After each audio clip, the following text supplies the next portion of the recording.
vile ulivyomshukuru mtu ndiye ambavyo ulimshukuru mtu wako. Mungu ni mwaminifu, anatamani tubadilishe mfumo. Cha kwanza turudi. Hii ndio kanuni ambayo makanisa mengi yamepoteza. Watu wanatamani kupokea vya Kristo Yesu, wanakuja wanalia, wanagaragara, wanaomba siku 40, siku 3 kavu, wanaomba siku 21.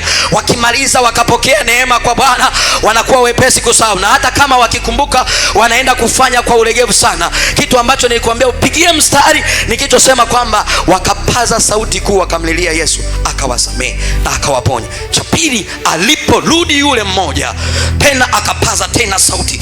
Nguvu ile ile ulioitoa wakati unamtafuta Mungu ndio Mungu anaitaka madhabahuni hapa. Nguvu hiyo hiyo uje umshukuru Mungu aliye hai.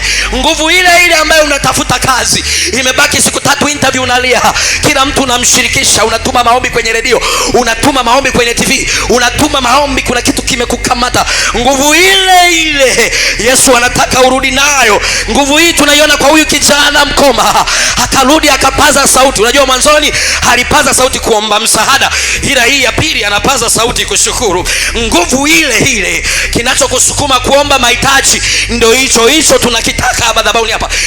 Hicho ni watu wepesi sana kufunga na kuomba, tena wanamtafuta Mungu siku zote, wanaimba tenzi, wanafanyaje, wanatafuta uso wa Mungu. Wakishapokea mara moja wanasahau, wakirudi kawaida wanafunga siku 3 kuomba kwa ajili ya hitaji. Wanapokuja kushukuru hata hawapigi makofi, wanatembea namna hii.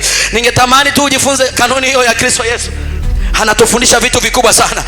Tamani kurudi kwa nguvu ile ile, kwa nguvu ile ile, kwa msukumo ule ule ambayo Mungu ameachilia kwako. Unasema siri chakula mpaka kimetokea.